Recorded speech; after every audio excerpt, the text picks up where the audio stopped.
One of the best ways to start understanding English grammar so that you can work on your writing and understand what problems you might have, understand how to make it better, is to understand grammar, of course, and to do that, one of the best ways to understand grammar is to diagram sentences. Now, this is something that has fallen out of favor, but it's now making a little bit of a comeback.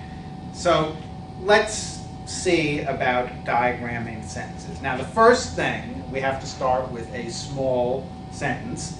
The smallest kind of sentences that you can have would be two-word sentences, with the exception of commands, one-word commands like stop, but let's one step at a time. A short sentence, two words, subject and a verb, such as rainbows appear. Now, because this is a strain, grammar is a threatening topic, I'm picking a cheerful kind of sentence to make us comfortable. Okay, so the first thing we do when diagramming sentences is we draw ourselves a line. We call it a baseline. Now, what goes on this line, first of all, what goes on the line, first of all, is the subject. And if the subject, as it is here, is a noun, person, place, or thing, rainbows, we put rainbows here on the left. Now, when we come to the end of the subject, and the subject here is just one word long, we put a line through the baseline, all the way through, to designate the importance of this break between subject and verb, and we put the verb to the right of this, this line you have descending through the baseline. So the verb here is appear. And that is the complete diagram of this very simple sentence. Rainbows appear. But we can go on with things we've learned already about adverbs and adjectives. Supposing we add some words here. Supposing we have, we better get rid of the capital here because I'm going to put a word in front of this. Bright rainbows appear. Bright rainbows appear. Well, now, when we have modifiers, because that's what we've got here, bright is modifying rainbows. What kind of rainbow? Bright rainbow. Bright is an adjective, modifying a noun, as adjectives always do. What we do to designate modification in diagramming is we descend this way, diagonally, from whatever is being modified, and we write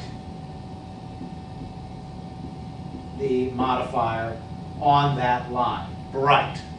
Bright rainbows appear. So that is the diagram for the sentence, bright rainbows appear. Well, supposing we added yet another adjective here. Big. Big, bright rainbows appear. This sentence is just getting better and better, more and more cheerful and exciting. Well, now what we do is we simply add another line descending from the noun that's being modified by big, in this case, the adjective big, and we have big, bright rainbows appear. So there we have added something to the diagram. Now supposing we can go even further. Supposing big, bright rainbows appear often. Often. Big, bright rainbows appear often. Well, often is modifying what? Well, it's saying appear, here's the verb, appear, when? Often, that's when, or how, for that matter. How do they appear? They appear often, that's how. So we have descending from the verb here, it looks just like the line for the adjectives modifying the noun. We have the adverb, often, modifying the verb appear. And I'll do one more to really astound you. Supposing it's very often. Big, bright rainbows appear very often. Well, now we have very modifying often. How often? Very often. That's how often. So it's an adverb, it's modified often. Now, as we see, adverbs do this diagonal descent, but you don't have a straight line to descend from diagonally from often. So what we do here, and this is a little tricky, we come out from often and then do our diagonal line, which is parallel, very often.